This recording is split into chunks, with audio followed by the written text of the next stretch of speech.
Nobody can stop me, nobody can hold me, nobody control me. Welcome back to the MVP's Lounge. I'm the King. He's Frank White. Yep. And we are reviewing NXT Battleground. Dear God, I know it probably took us a while to do this, but we're here and we're doing it. So, hey, look, don't be mad, all right? Do not shoot the messengers, okay? We just took us a minute, all right? Better late than never. There you go. So, we're going to start out first with the match that started the show for the inaugural North American Championship. These 6 women, Sol Ruka, Lash Legend, Fallon Henley, Jada Parker, Mia Yim, and Kaylani Jordan, fought their hearts out to become the first women's North American champion. Unfortunately, the person who I wanted to win or thought was going to win did not win at all. Kaylani Jordan climbed the ladder and got the belt. Why? Frank, tell us why. Well, why do you think maybe Sean probably made this decision? So I had some time to sit with the decision. Initially wasn't a fan of it. Still not much of a fan of it, but I have a better understanding of it and why it makes sense to be as well. Simply because it is a mid-card title. Now you would think you would want to put that title on someone to really truly establish the mid-card scene. And I still think Kalani Jordan does need work. Like, she is one of those people who's uber athletic and she could do some things in the ring, but at the same time, she still needs a lot of work. And on top of that, she has little to no personality at all. Like, and other than smiling, that's the extent of her personality. So she's definitely gonna have to work on her charisma and shit, but that's what developmental was for. That being said, I understand why, like, I believe I picked Lash to win and wanted Lash to win, but I understand kind of sort of why they didn't, because as I kind of alluded to before in the prediction video, which was with the 6 women in this match, I believe there's 3 women they're going to keep in the mid-card scene for the time being, and 3 women that are going to pretty much be in the main event scene for the NXT Women's Championship. And once I really stood back and thought about it like that, made sense why Lash didn't win, because Lash is probably strong chance Lash is going to be one of the, if not the next NXT Women's Champion, she'll be the one after that. So Lash Legend being NXT Women's Champion is going to happen at some time between now and the end of the year for sure. I believe sometime between now and SummerSlam. I just didn't. So it makes sense why she didn't win. I believe they see a lot in Sol Ruka as well, so it makes sense why she didn't win. I believe they want her in that, probably in that main event scene as well for the NXT Women's Championship.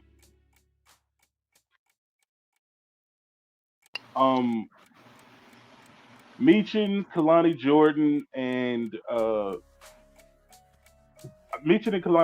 kind of already figured would be in that mid-card scene. Jada Parker is also another person. I actually think, though, she will be in the main event scene. So, Sol Ruka, Jada Parker, and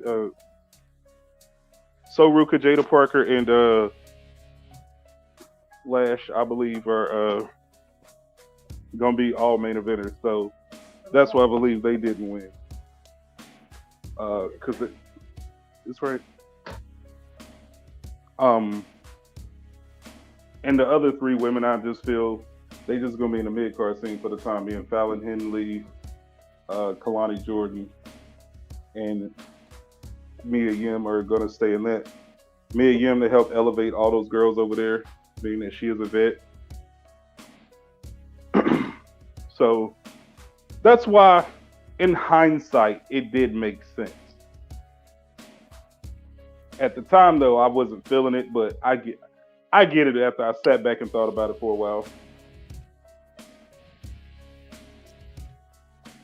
Her being in a relationship with Carmelo Hayes had me thinking, maybe like if I'm comparing the two, Melo, when he started out as a face, he was like just okay and really like got better as a heel. So as of right now, Kaylani's face work is kind of lackluster and hella green. So I will say this about the whole face thing though, just real quick. The reason that I don't full on fault that for her is because for whatever reason, WWE gives everybody these cookie cutter ass face gimmicks, and it's dull and it's boring, and it's just like everybody don't need to try to be a fucking politician. Everybody don't need to try to be John Cena or Cody Rhodes. You know what I'm saying? Like, you can be a tough face. You know what I'm saying? Like, you literally got Punk in the company. He's not some cookie cutter face type of guy, but at the same time, you know what I'm saying? He's still a face. He can be a heel, but he works as a face too because it's just like, hey, I'm not the run of the mill. Hey, make sure you eat your veggies, kids, ass dude. Like, and that's cool. You can be that. You can have edge to you and not be a heel. I think a lot of these people have lost what it means to be heel, what it means to be face, and how to get yourself over. As a face. Would you say this is to the fault? Because like, think about it now. We're in a time now where I'm pretty sure Shawn Michaels and Triple H and all of them are taking every input that you state to them. Do you think that this is now more on the wrestlers themselves, not just saying anything to them? I do think it's that to a degree.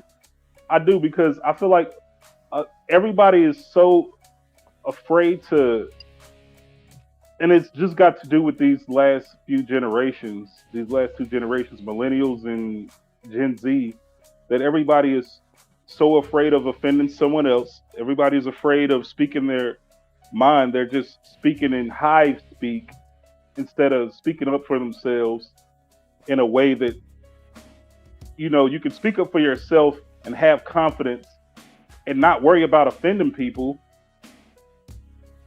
And that, I feel like that's a way for you to get ahead. But everybody's so worried about stepping on toes and making somebody else feel bad. And it's just like, hey man, you get nothing out of dimming your light to make somebody else feel good.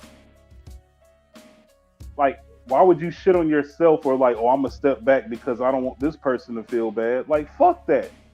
Take a chance on yourself and really try to shine. If anything, if somebody is too soft to think, hey, maybe I need to step up, you shouldn't be thinking, oh, they need to take a step back so I can be even with them. You should be thinking, I need to step up to get up to where they are. And I think that's a big problem with these last two generations. Everybody is so, well, maybe I should just do what everybody else is doing, so I don't step on any toes or make anybody upset.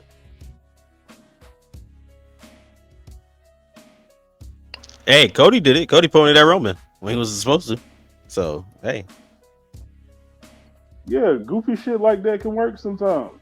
I mean, he's still a cornball and a politician, but yeah, sometimes you do got to take a chance on yourself. Precisely. Like, take a chance, bro. Like, don't like Lonnie, like when she. So again, we've seen her for like a couple months now.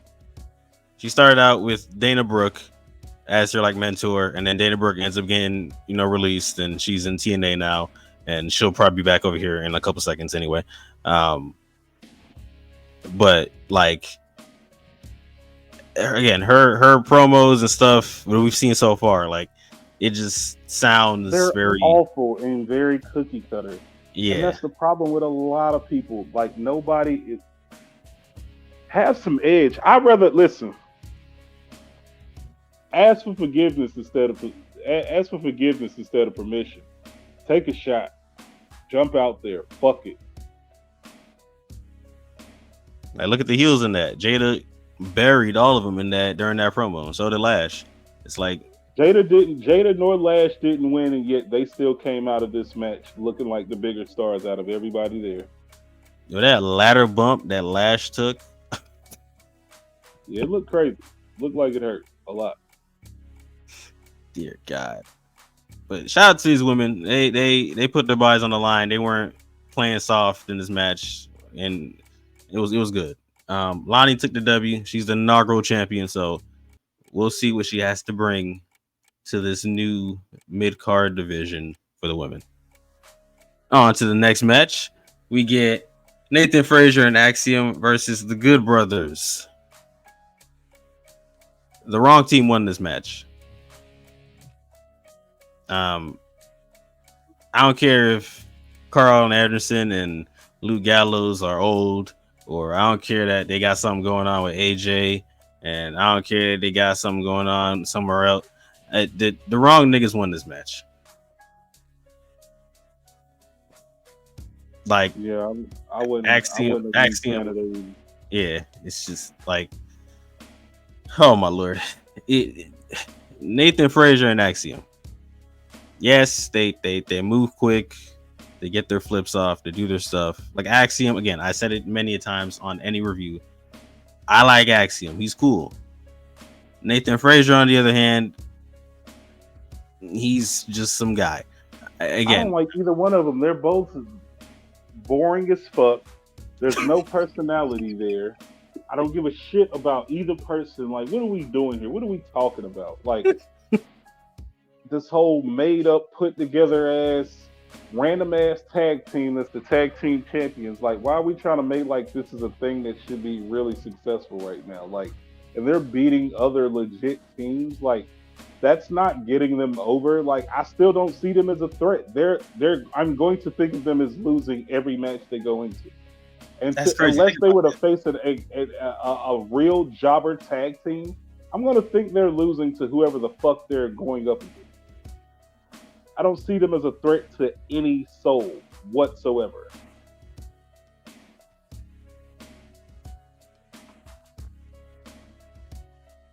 that's a wild thing. Think about that. They're not a threat to anybody. Like, I don't see them as a threat to any fucking person. So it's just like, for me, it's just like, yeah. If you wanted to elevate the tag division, because Lord knows it needs it, I would have much rather them. I know what they were trying to do, which is have, them lose to them, have Axiom beat the Good Brothers, and that's going to elevate them. But it really didn't.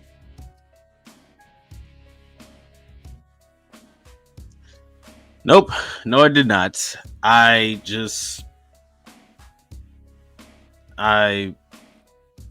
These were two matches that started to show that I was just not a fan of the decision, like, at all. The NXT tag division right now may be the weakest it's been probably since NXT started. Yeah. That was back when it was just throwing things together, just throwing people in tag teams.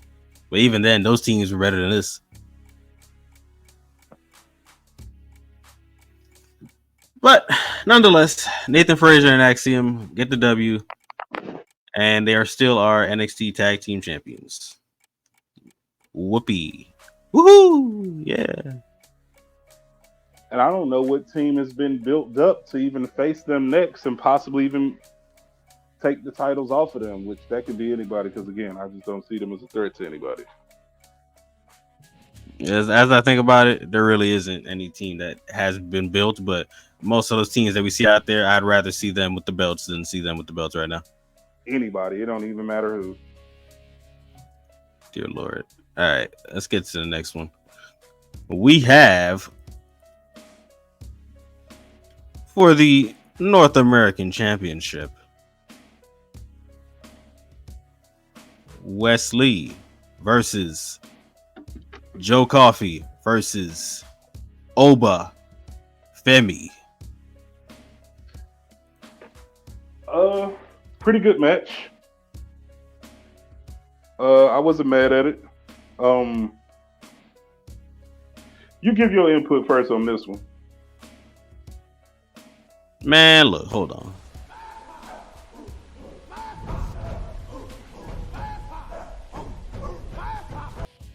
Listen, we making this plain simple for y'all niggas, alright? This M'Baku nigga that you see right here on your screen, he's gonna be NXT champion and probably like give it a month in June. He's gonna be NXT champion probably before November starts. Like, I'm gonna be real with you. I'm gonna be real. This man, I thought low key he was gonna lose his belt when the Gallus boys pulled up to interfere. But not, because he started chucking them around like rag dolls. Then he got back in the ring, threw Wesley in the air, slammed him on his surgery repair back, almost killed him. Then took Joe Coffey, threw him in the air, and slammed him down. This dude was throwing everybody around like they were just a bag of potatoes. He's only 25 years old. 25. 25. And he already looks like the next big thing, right next to Braun Breaker. Those two are probably like neck and neck in like being the next big thing. Like, this dude is a future world champion, and he stands before you. Obafemi was a force to be reckoned with in this match. As much as Wesley tried all his flippy tactics, as much as Joe Coffey attempted his best with having assistance and using his brute strength, it just didn't matter. Because Obafemi dominated and got the W again. He's the king of Wakanda. Yeah, it was a pretty damn good match. I liked it a lot. Yeah, Oba is definitely a super fucking star in every sense of the word in the making. He is going to be a huge star for sure. He's only going to get better, bro. He's only 25. He's already a pretty damn decent talker. Great worker for a big man. Like, he works how big men is supposed to work. Personally, I don't want to see a big dude doing all no bunch of fucking flips and cartwheels and top rope moves. Like, no. I like how he works. Tells a good in-ring story. Overall, the match delivered. My only gripe would be I would have liked to see Joe get a little bit Joe Coffey get a little bit more offense in, but other than that, it still did its job. It did exactly what it needed to do, which is all three men came out looking great. All of them had a pretty good showing. And ultimately, which was the ultimate goal to begin with, was just to have Obafemi look like a damn superstar, and that he did in a major way. This man is a force to be reckoned with. I hope Trick Willie has his head on a swivel right now, because coming up behind him is a gigantic gorilla. No, we're not calling this black man a gorilla. We definitely not doing that. But time for the NXT Women's Championship match. Roxanne Perez versus the TNA Knockout Champion, Jordan Grace.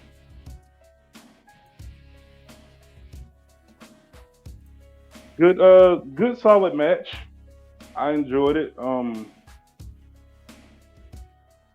How Roxanne won was a good little counter. I liked it. Thought it was dope.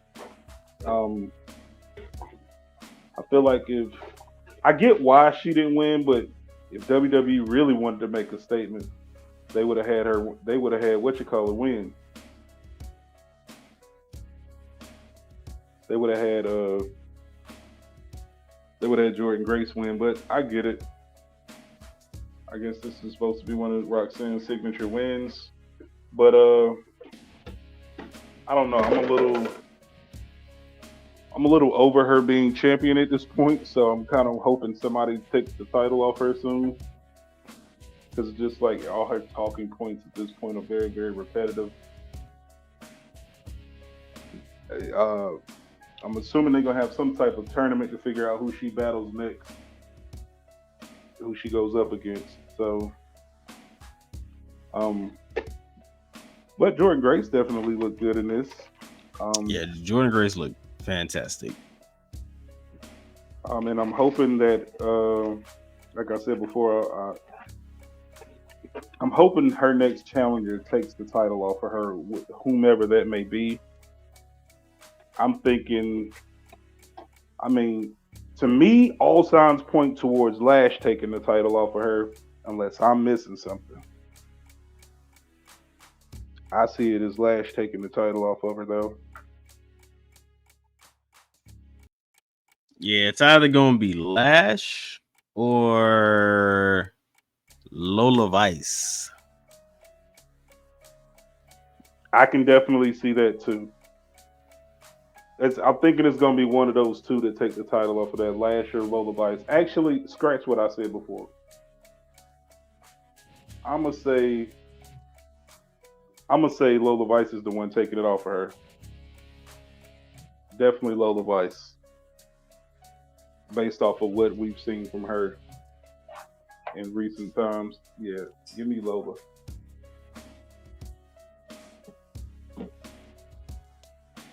But Jordan Grace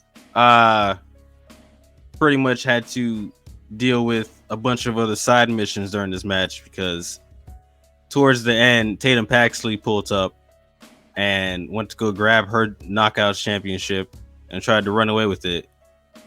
But then out came formerly known as Dana Brooke, now known as Ash by Elegance, I think is what they said, was fighting her for the belt. And then Jordan Grace came out there and dropped both of them. Then as she got back in the ring, she tried to hit her finish, but it got countered into the Pop Rocks, and Roxanne retained her title. So, shouts out to Roxanne Perez. Shouts out to also Jordan Grace and TNA for allowing her to come over and do this. I am looking forward to the TNA NXT or TNA WWE collaboration, whichever one it is. I'm fine with either one. I'm looking forward to it. Shayna Baszler versus Lola Vice in the NXT Underground match. I wanted it to be in the Octagon. Couldn't get it.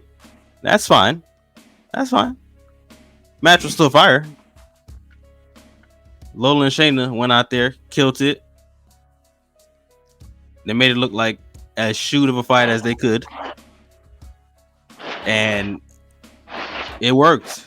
It worked for me. Like, Lola was out here working Shayna's leg, all stupid. They even got to the outside when she dropped her on the announce table. Then once you got her back in the ring, swinging back fist, pounced on her, got her with the hammer fist, and then the ref stopped it. Lola got the W. TKO. 2-time NXT Underground winner. And then she danced on her dead carcass. That's how we like it.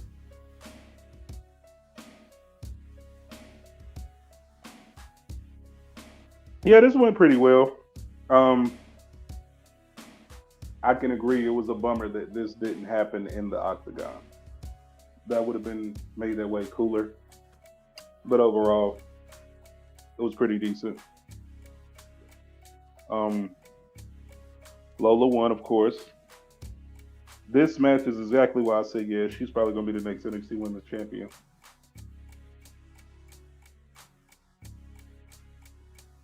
And it's making sense because Lola's beating some heavy hitters. She beat Natalya, a longtime vet, former champion. Now she's beating somebody who was one of the most dominant women in all of NXT's history. And that's no small feat. So it's really propping her up to be a badass. and I'm liking it. I'm liking where they're going with it, and so yeah, I like this. I like that they gonna give that. They're getting ready to put the title on her. They're gonna make it. It's definitely gonna continue to mean something. Because with her beating, even with her beating Roxanne, that's another notch under her belt. Not only just beating the champion, but beating somebody who's won the title twice, which she's in rarefied air by doing that. I like the direction they're going with her.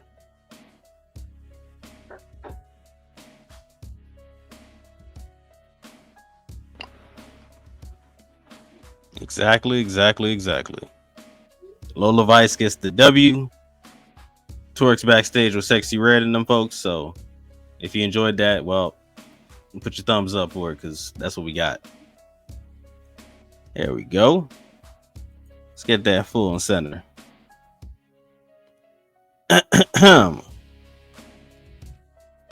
Trick Williams versus All Ego Ethan Page in the main event for the NXT title.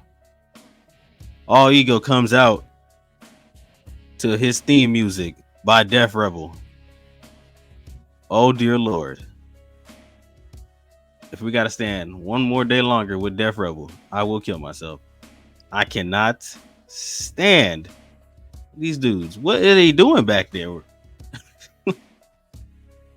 Like, does the team, like, when they make music and they mix it and they say, "Hey, bro, this is what we got, bro. This is what we got for y'all."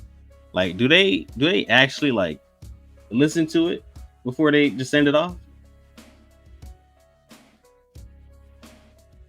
Because I think they don't.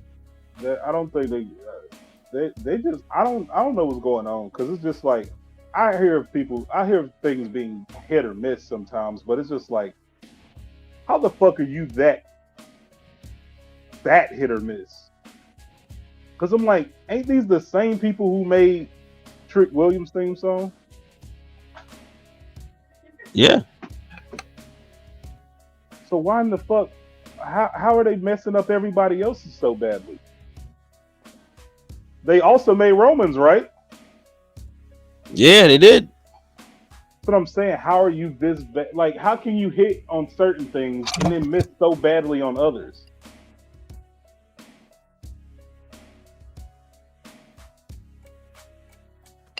I don't know. These niggas is just, they out of control, bro. They got to be stopped at all costs.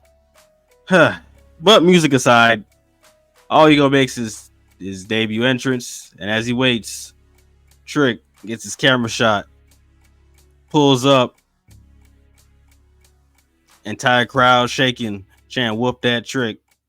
And as the matchup starts, out the gate comes Ethan Page, head of fire, trying to take control and establish dominance, which is pretty much what he did this match. I believe when you were talking about it early on in our predictions, you were like how Ethan Page was gonna dominate, and he kind of put some, you know what I'm saying, some dominating presence upon Trick during this match. Like, he almost looked like he could have won this match. Yeah, he was whooping Trick ass for a good little deal in this match. For real. Yeah, Ethan Page definitely putting ass and putting Trick's ass. So I was but I thought it needed that though, because it did. If you want to establish him as a legit threat, you have to, in his very first match on the brand, you gotta, and in the company, you gotta make it seem like he's supposed to be there. So exactly. It made sense to why that was like that. Why he was able to whoop Trick, as you would say, why he was able to whoop Trick. But I think something they can revisit and come back to with this is the fact they can be like, you know, ultimately it was his first time finding him. And yeah, and he got caught lacking. He got caught lacking. It was, you know what I'm saying? He was winning a good deal of this match. But he got caught lacking, and it cost him the match. So they can still come back to this match in the future too. Um, Overall, it was a pretty. Certain people had a problem with it. Those are losers. Because there really wasn't nothing wrong with this match. I mean, if you expected some type of high flying flippy shit type match or some technical masterpiece, and I'm just like, well, neither one of those guys are that. Doesn't mean the match can't still be enjoyable. But overall, I think it was a fairly decent ass match, and nothing, you know what I'm saying, nothing to be mad at all. I thought it was a pretty good ass match personally, but that's just me. For Trick's first title defense, it was a pretty darn good match. Ethan Page got the show out. He got a little bit overzealous for trying to attack Trick in the corner. Mm-hmm. Well, ultimately got caught lacking with the Trick shot and got pinned. He got whooped. And that, my friends, is the end of NXT Battleground. Trick Williams celebrated with Sexy Red to end the show. Nasty work.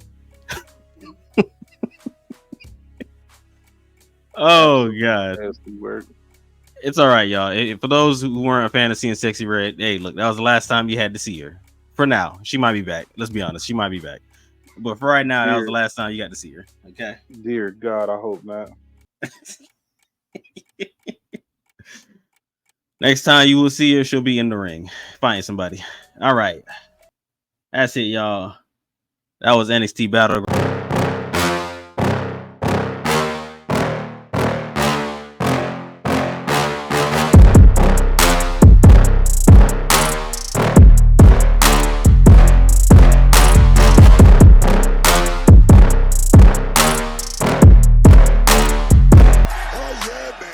You must be sleeping under a rock or something.